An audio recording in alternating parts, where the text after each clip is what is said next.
Bismillahirrahmanirrahim. Wa yajibu alaihi bi ahadi amrayni bil bayyinah. Wajib lan wajib apa cambuk khomer 40 cambukan. Wajib alaihi atas syaribul khomri. Wajib memang bisa divonis lalu bisa dieksekusi. Bi ahadi amrayni kelawan salah sijine rong perkara. Siji bil bayyinati sebab ana bukti. Cangkeme mambu terus Indonesia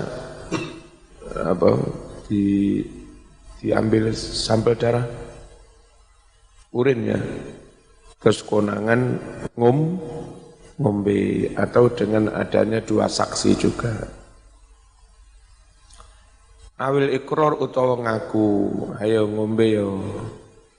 Ora ngombe tak tes urin lho. Nggih kula ngombe. Nah, kena cambuk 40 lek ngaku. Wala yuhaddulan ora kena dicambuk. Ora kena dihad bil qais sebab mutah-mutah. Sebab lek mutah-mutah tok gurung mesti mabuk iso-iso pancen perkara greges bareng.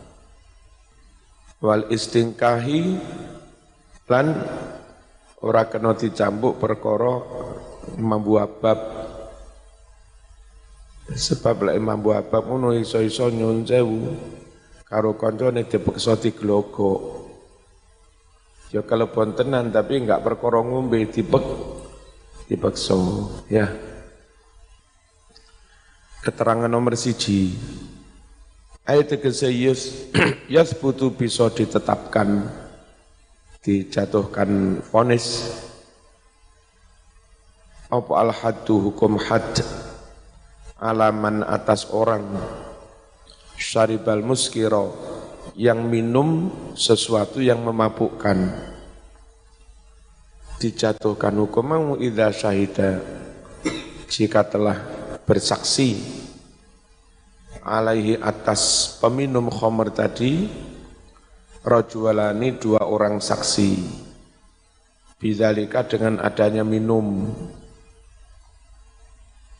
au aqarra atau orang itu mengakoni bahwa si peminum itu ala nafsi atas dirinya sendiri nggih kula ngombe panjen siap dikepuk jaa telah datang fi hadis Muslim dalam hadis riwayat Imam Muslim kalimat begini fa syahida alaihi rajulan fa syahida lalu menjadi saksi alaihi atas peminum khamr itu rajulani 2 orang laki-laki lalu oleh Nabi dicambuk wal iqraru sedangkan pengakuan oleh pelaku adalah hujjatun juga hujjah alasan hukum yang kuat takumu yang mengganti maqamal bayyinati menggantikan saksi sehingga bisa dijatuhkan vonis kalau ada saksi atau ngaku huwa maknanya istingkah adalah syammu raihatil muskir bau mencium bau sesuatu yang memabukkan minal fami dari mulut si peminum itu enggak bisa dicambuk lihtimali an yakuna syurbuhu mukrahan karena ada kemungkinan an yakuna ada orang itu syarabahu telah meminum khamr mukrohan halih terpaksa au muttorran atau darurat mulai mari kesereten ranek banyu timbang mati kesereten kepeksa minum adanya khamr au muktian atau enggak tahu enggak sengaja enggak tahu bahwa merek itu memabukkan jenenge santri awam dijak konten ayo nang warung yo paring unjukan yo ora ngerti lek ngene iku memabukkan ngombe Mari ngono melok mabuk. Wong gak ngerti, Mas. Iku kok cap kuntul iku anu sehat. Karo kancane dikonokne pisan. Dek lugu eram. Wali anna raihatal khamri, dan karena sesungguhnya bau khamr qad tusyariku terkadang menyerupai, menyamai khamr fiha di dalam hal bau. Apa yang menyamai ghairuha? Minuman lain. Iki lho mari mangan sawu lho. Ambune kaya mari ngombe khamr sawu. Fahadil umur, perkara-perkara ini turisu bisa menyebabkan syubhatan, adanya ketidakpastian. Apakah dia benar-benar minum khamr sengaja atau tidak. Cuma bagi hakim kan bisa, ayo kok mampu. Zaman pilih ngaku apa tak tes urin. Ketidakpastian fi ta'atihi dalam hal kesengajaan seseorang bisyurbil muskir, minum sesuatu yang memabukkan. Nah itu serba enggak pasti mekur mambu muta-muta. Padahal hukum had enggak boleh dijatuhkan kalau masih ada sesuatu yang belum pasti. Wal hudud, sedangkan hukum-hukum had, hukum pidana, tasqutu bisa gugur bisyubuhati karena adanya syubhat, sesuatu yang tidak pasti. Wa tuqta'u yadus sarik bi salasati syara'id. Wa tuqta'u dipotong yadus sarik tangan seorang pencuri bi salasati syara'id dengan adanya 3 syarat. Siji, an yakuna balighan aqilan. Si pencuri itu orang yang sudah balik, aqilan juga waras akali. Nomor 2 syarat bisa dipotong tangan, wa an yasriqa nisaban. Kalau si dia itu mencuri 1 nisab, batas minimal orang bisa dipotong.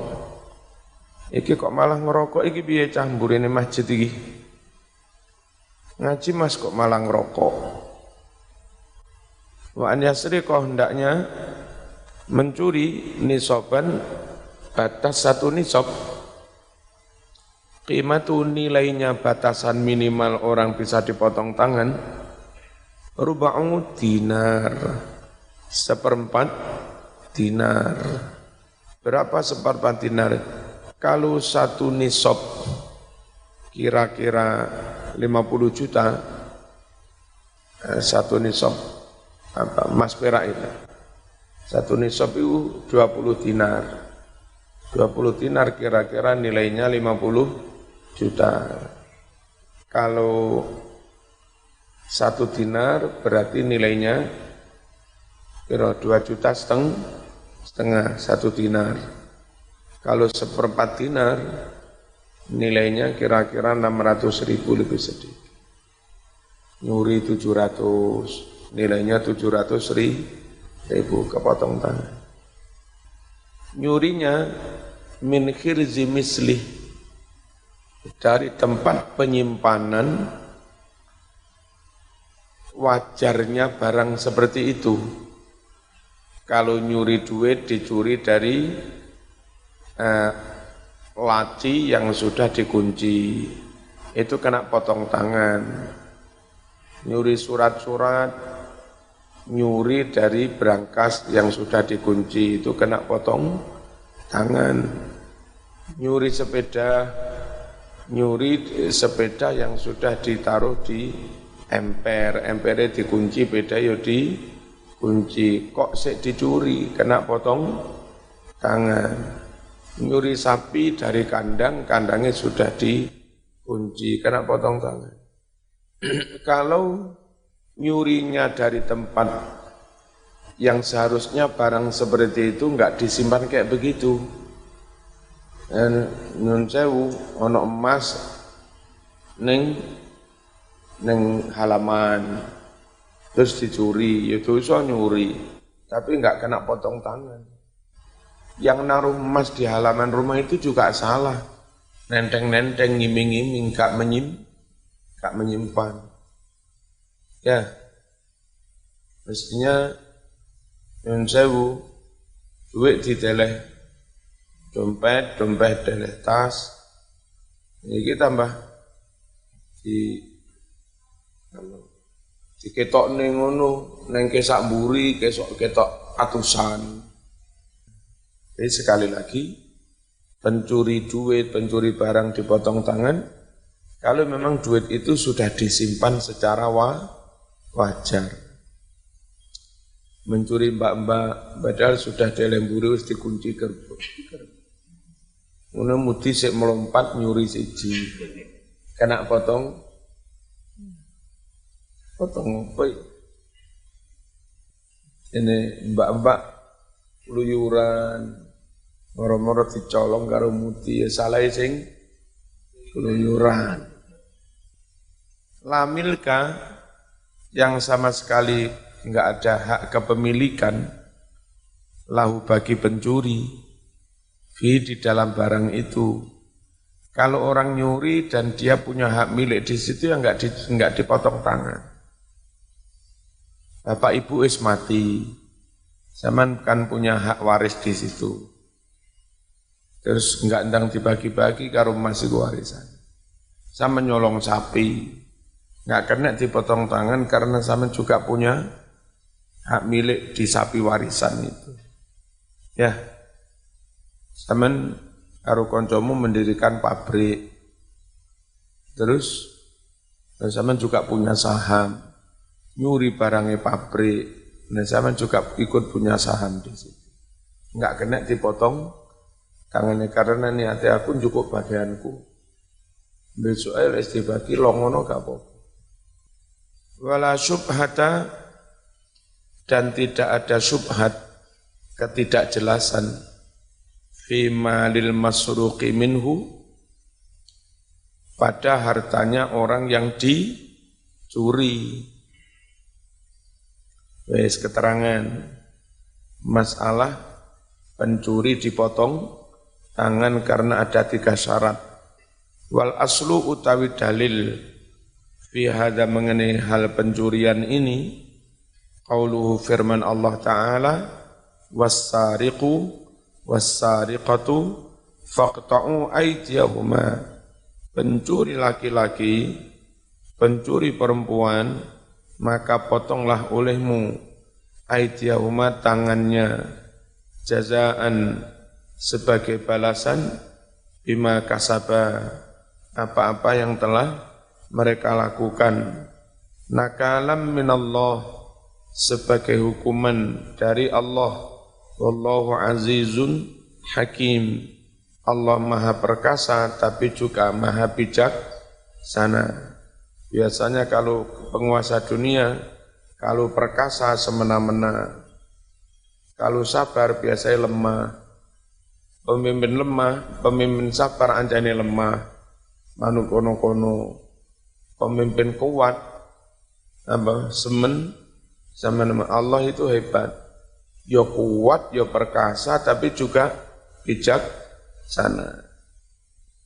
As-sariqu huwa, pencuri adalah man akhadha mala ghairihi khufyatan, orang yang mengambil harta orang lain secara sembunyi-sembunyi, itu namanya pencuri. Kalau terang-terangan merampas itu namanya rampok, jambret.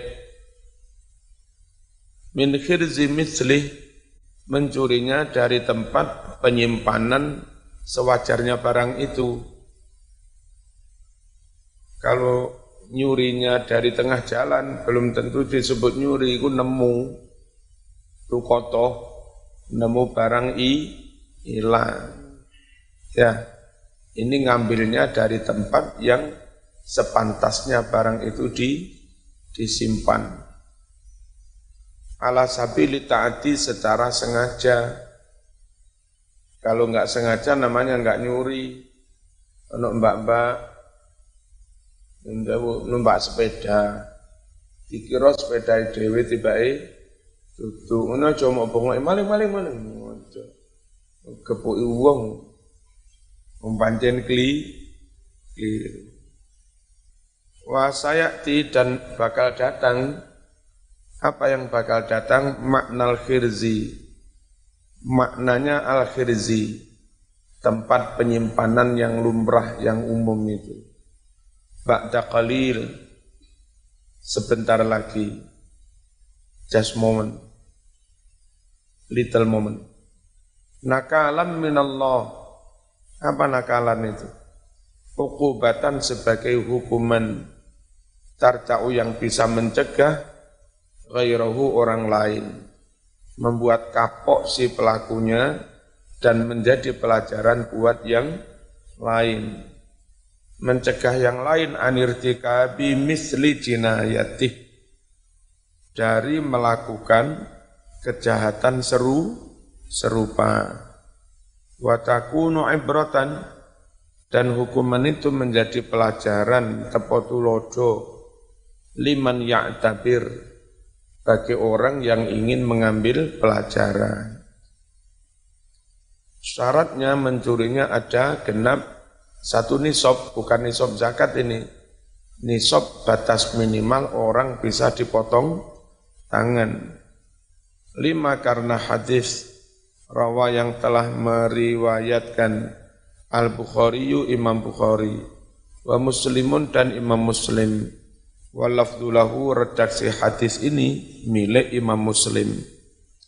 An Aisyah radhiyallahu anha an Rasulillah sallallahu alaihi wasallam qala la tuqta'u yadus sariq, tidak boleh dipotong tangan si pencuri illa kecuali fi rub'i dinar, karena mencuri minimal 1/4 dinar, fasaitan atau lebih.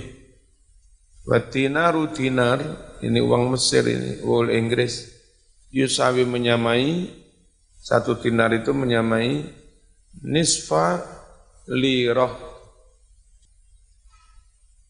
menyamai separuh lirah Indonesia. Kita juga nggak tahu 1 lirah itu berapa. Zahabiyah takriban kira-kira al-ana sekarang. Mbok yo nyebut dolar malah kita ngerti. Ulama Mesir hubungannya biasa Inggris, Perancis. Angka-angka barang itu dikonekkan dengan sana. Orang Indonesia rapatek Merancis. Paling Madura ngerti. Khirzi mislih, khirzu huwa adalah al-makanul ladzi yuhfadhu bihil masruq, al-makanu tempat, alladzi yuhfadhu yang dijaga, bihi di tempat itu, al-masruqu barang yang dicuri, wa nahwu dan yang semisalnya, adatan umumnya. Awil hal alladzi yumna'u dukhulu yati ghairi maliki alaihi, atau situasi keadaan di mana yumna'u harus dicegah dukhulu yati ghairihim, masuknya tangan selain pemilik alaihi pada barang itu. Dan terus ukurannya apa ini? Ini barang ini termasuk disimpan secara umum apa belum? Ukurannya uruf, kalau beda ya neng emper wis dikunci, sapi neng mburi wis dicencang.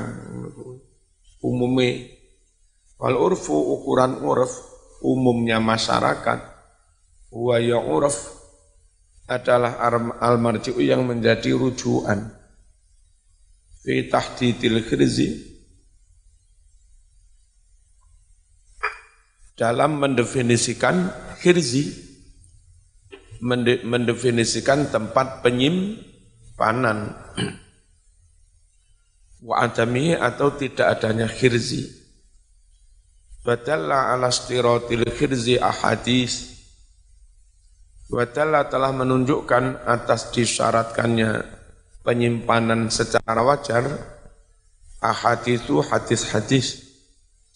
Minha adalah di antara hadis-hadis itu ma rawahu Abu Dawud, apa yang diriwayatkan oleh Imam Abu Dawud wa ghairuh an Abdullah bin Amr ibn al-As radhiyallahu anhuma an Rasulillah sallallahu alaihi wasallam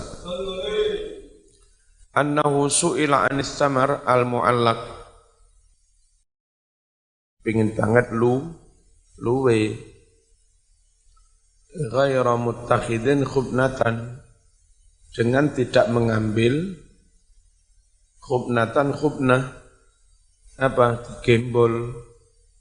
Sebab kadang ngunduh jambu rame pedes kan ngunduh dipangan wis. Ya wong ngunduh jambu apa lebokne ning kaos. Cah pondok rame kur ning kaos tok. Sarung ini iki. Dan dulu kan ono tolonane pendek. Iku digane. Terus iki separuh itu kok musuh iki. Jadi itu bisa nih kamu sak pirang-pirang. Itu jenenge khubnah. Gembol. Takokno iki mbiyen pas nyolong jambu piye. Tidak gembol fala syai'a, maka tidak ada hukuman ali atas dia. Ya dosa kalau memang enggak taren, enggak terpaksa, tapi ora kena dihukum. Barang cilik. Kadang nyun sewu mbiyen ada mal praktek ning Bojonegoro, ibu sepuh golek rencek ning hutan ini. Nilainya enggak seberapa. Diajukan ke pengadilan dihukum. Ke bawah acut ini polisi hutan. Mbok yo sing digolek yo sing nyolong gelondongan karo geraji-geraji karo truk iku. Kenapa hanya kadek golek rencek kan biyen mencen oleh. Rencek pang cilik-cilik ngene lho. Terus dijipuk godhonge, kok godhonge didol ning pasar. Terus rencekane cilik-cilik dipeme oleh orang sekitar hutan yang dimasak. Dari dulu memang enggak apa-apa. Sing mengadili kok ya gelem. Pas jahadab kabeh. Apa jahadab apa serotok kocluk. Fala syai'a alaihi, maka enggak apa-apa.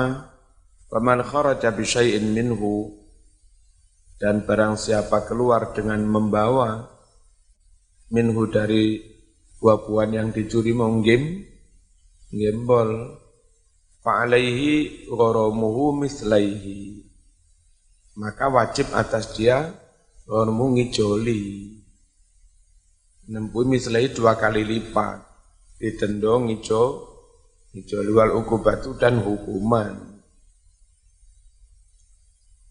Wa man saraqa minhu syai'an, dan barang siapa mencuri minhu dari buah syai'an sedikit, ba'da'an yu'yahu, setelah menyimpannya al-jarinu,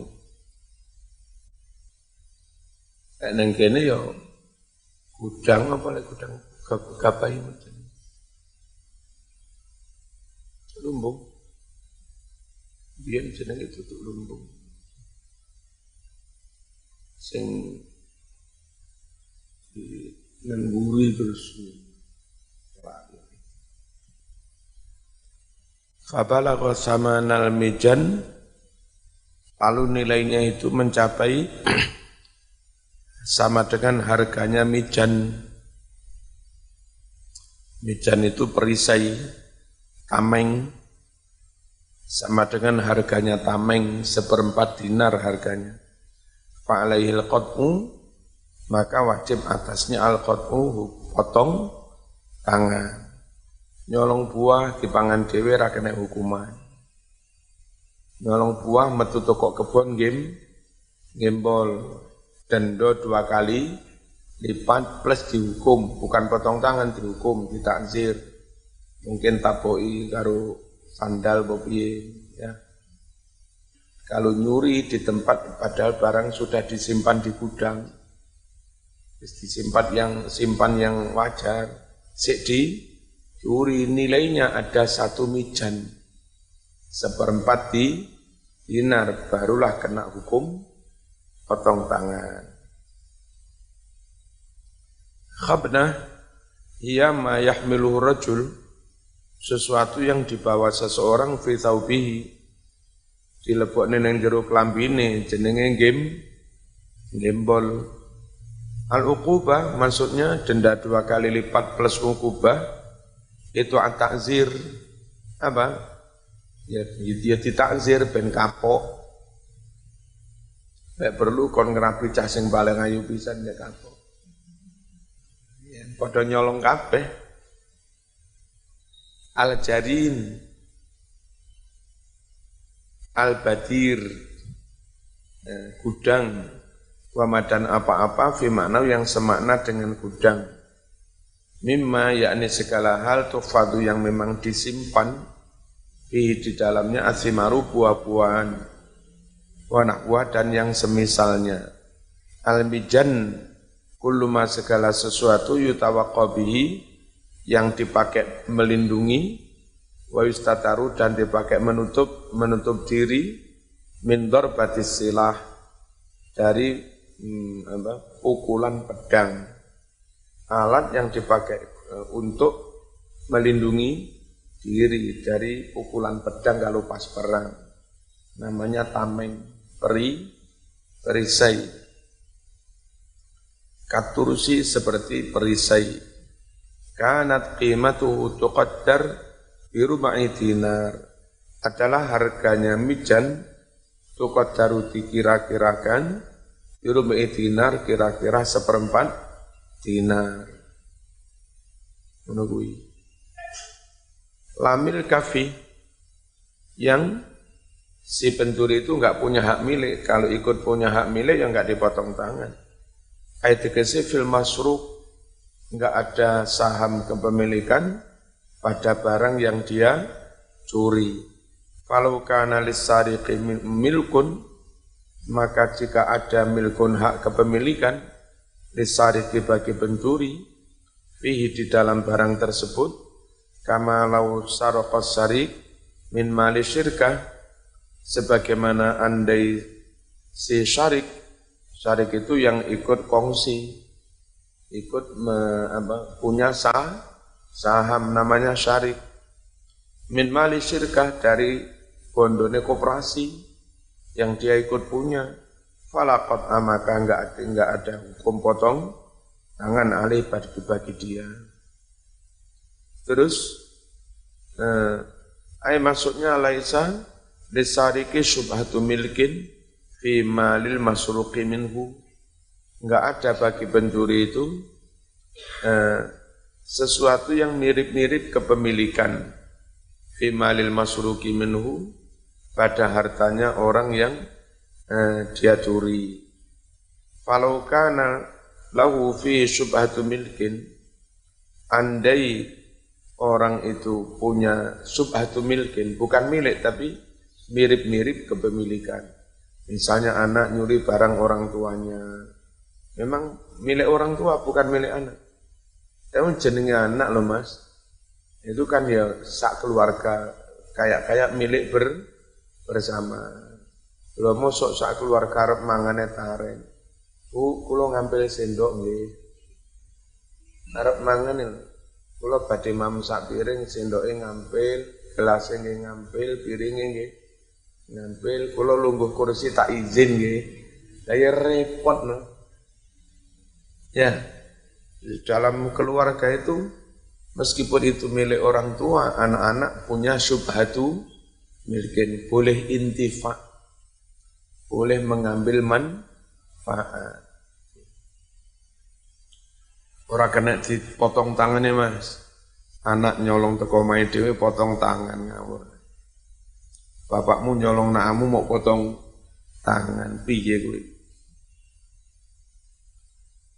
Kama law saraqal walid min waladi, sebagaimana andai orang tua mencuri dari anaknya, awil walad min walidihi, atau anak mencuri dari orang tuanya, falaqat, maka enggak boleh dipotong tangan.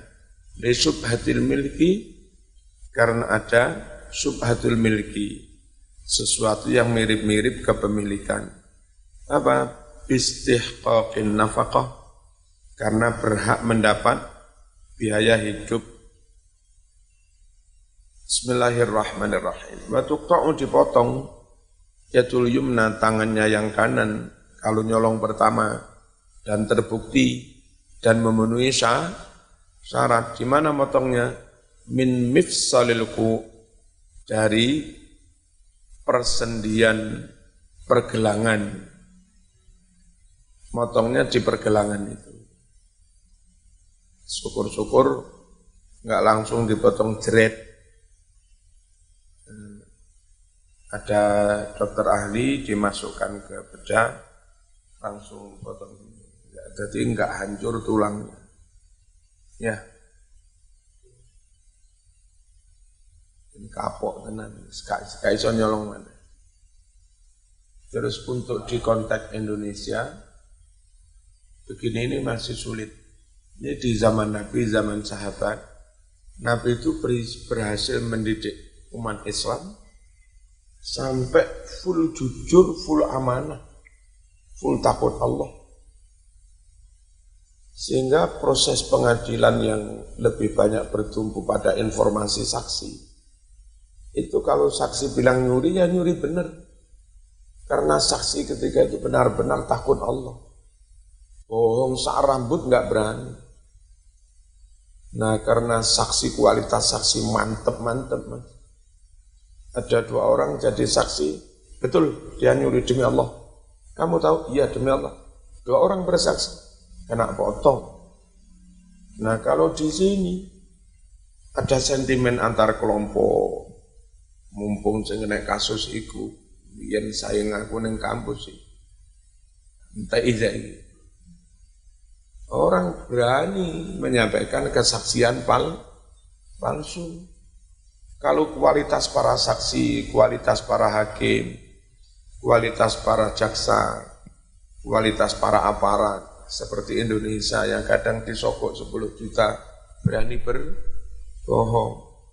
Lalu hukum potong tangan diterapkan, bahaya. Tukang becak galapo-lapo 10 jutaan.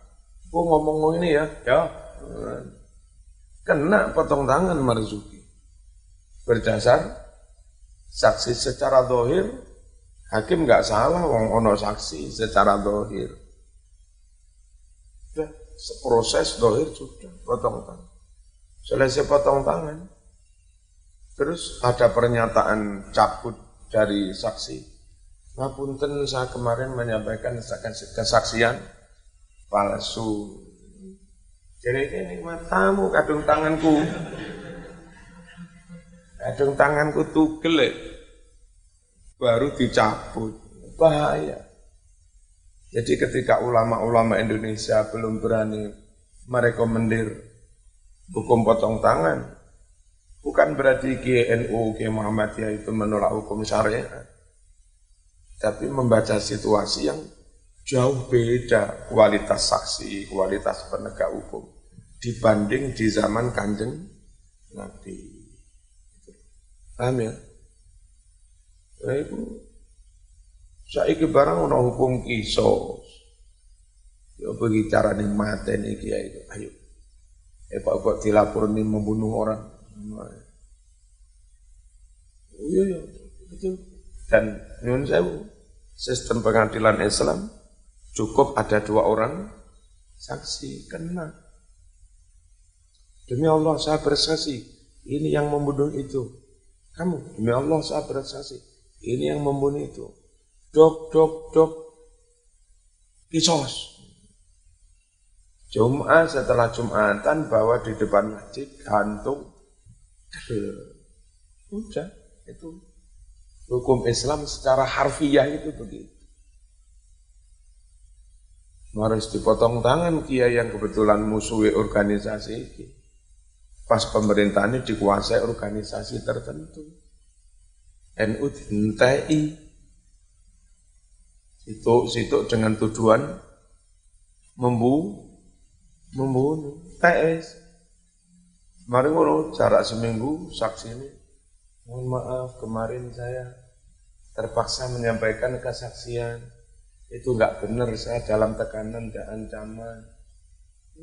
Nah, kadung dipatah ini.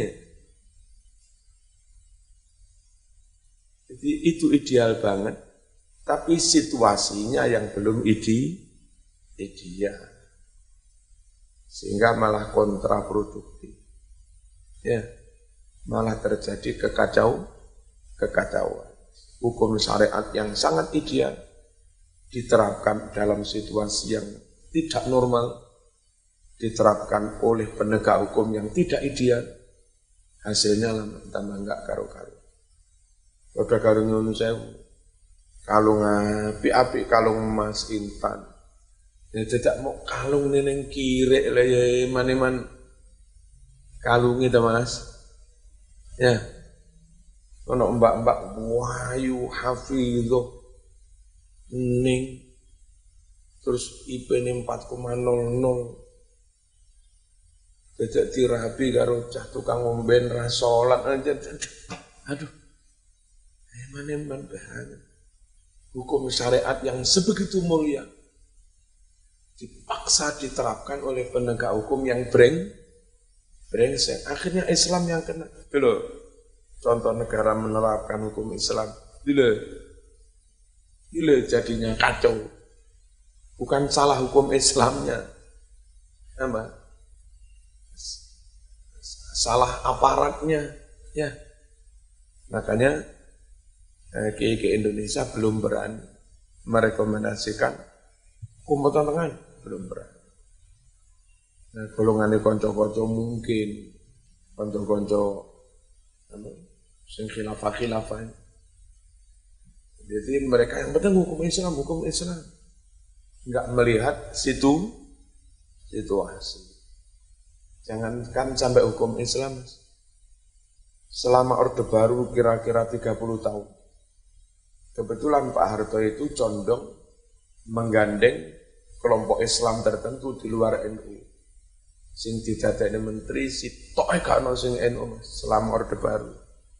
Cuman kelahiran saiki tak kandhani teman gak ngerti. Nah, dengan adanya Pak Harto memihak pada kelompok di luar NU, selama sekian puluh tahun itu alumni pondok ngalim daftar PNS yo ora iso, dianggap ijazahnya enggak sah. Sekarang aja sebagian masih begitu. Terus kader NU yang sudah jadi SAG sarjana tarbiyah nemen ketoro NU nih daftar PNS, daftar dosen, durung ujian wis kecoret. Dan sulit mencari kader NU yang nilainya memenuhi syarat. Sejak di bangku perkuliahan. Itu kalau dosennya dari kelompok apa, untuk lulus itu sulit. Kalaupun lulus untuk dapat nilai B itu sulit. Saya itu masih di Mergosono, ngajar fikih. Tapi di kampus, mata kuliah fikih oleh loro. Saya guru fikih. Di kampus nilai fikih dapat 2. Dosennya dari kelompok lain.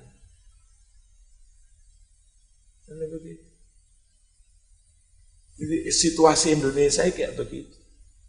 Begitu berkuasa itu bagi dia kesempatan menghabisi lawan. Zaman-zaman itu sulit nyari kader NU jadi kepala kemenang. Angel. Kader NU sampai jadi kepala alia, angin. Apanya Gus Rizky Mas Duki, orang alimnya kayak begitu. Itu sempat diberhentikan dari dosen. Dan hanya dulu suruh jadi karyawan. Di kantor melok noto-noto kitab di perpus. Yang namanya orang kantor karyawan. Ngantar minuman, kiai.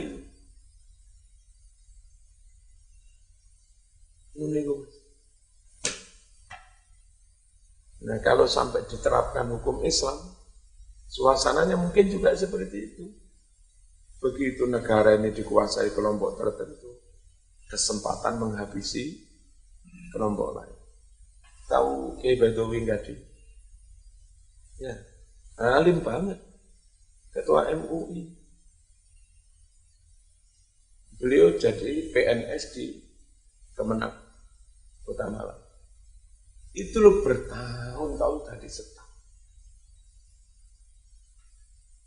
Jadi neng dalam jadi pengasuh pesantren. Neng kantor terima ini jadi setahun.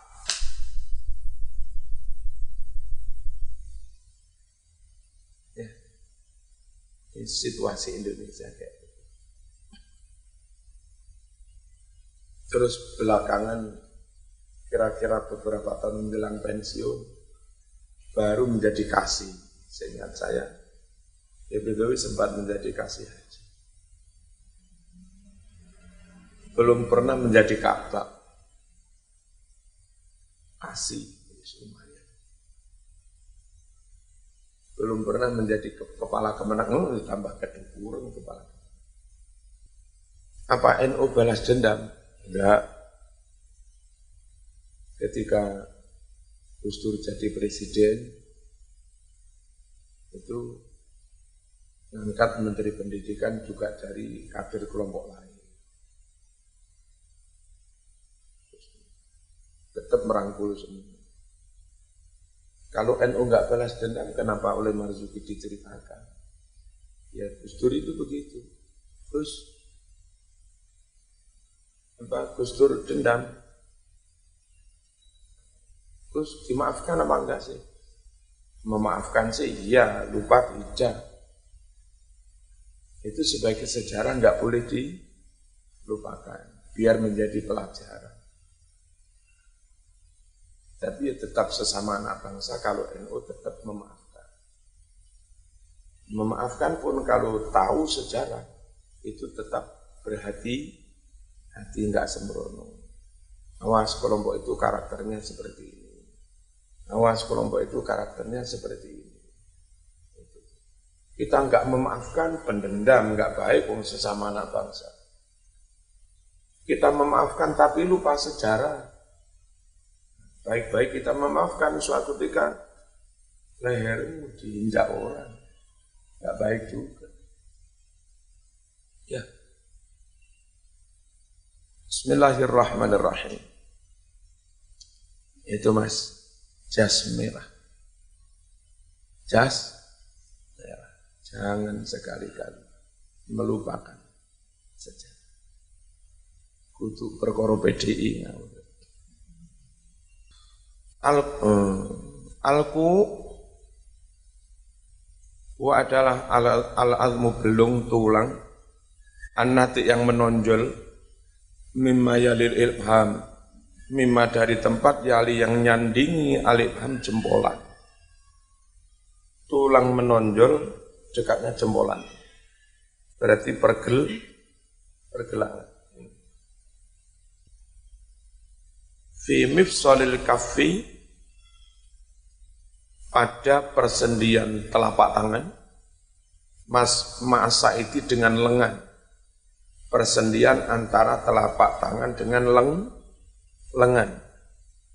Wa dalla ala kaunul yadil yumna, wa dalla menunjukkan bahwa yang dipotong itu tangan kanan dulu.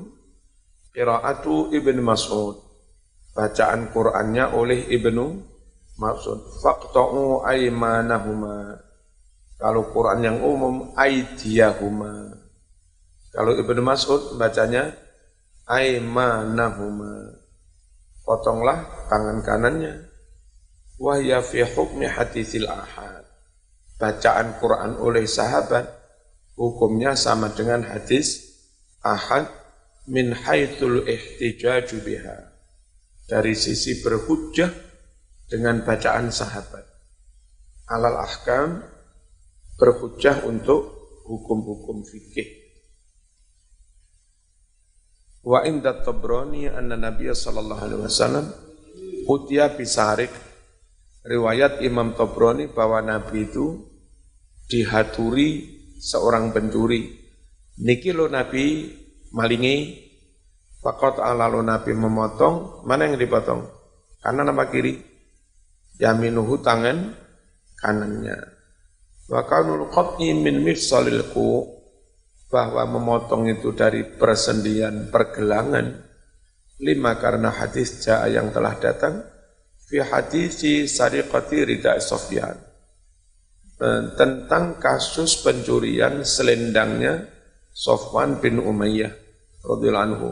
Inna tarukudni summa amara bi qat'ihi, lalu Nabi memerintahkan memotong tangan minal mifsal, dari persendian pergelangan.